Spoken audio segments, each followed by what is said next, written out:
Ce soir, on va vous montrer comment faire des tiges de battery pack. Donc ça commence par une tige comme ça, on va l'entrer dans le membrane. Ici, très facile. On s'assure que ça compte contre le bouté qui est au fond de leur membrane. Ensuite, on vient prendre le clé du chuck et on le tourne. C'est difficile avec une seule main.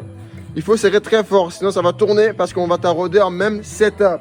Donc la machine ressemble à ça. C'est une machine faite pour des tiges de battery pack.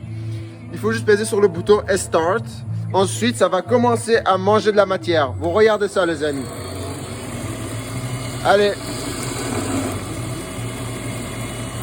Mettre du coolant parce que sinon, c'est pas content. C'est pas bien. Voilà. Comme ça, voilà. C'est comme ça que c'est fait.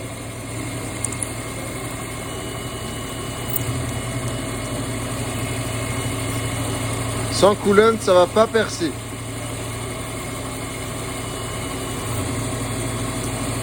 L'alu va te coller à tes outils et ensuite, ça va être l'enfer à les décoller.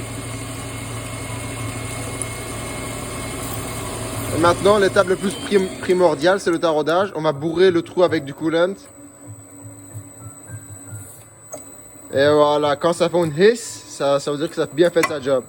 Et voilà, c'est comme ça que c'est fait. C'est un montage flottant pour le tarot. On va prendre notre clé ici.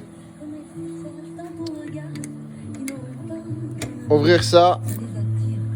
Un bout de fête. Même chose pour l'autre côté, tu fais juste le mettre de l'autre bord. Cycle start, let's go baby! Et c'est ça, du dessin jusqu'au produit fini. Très beau, très sexy. Morale de l'histoire, ça te moins vite de concevoir et fabriquer une tour pour faire des tiges de battery pack que de le demander à Johan.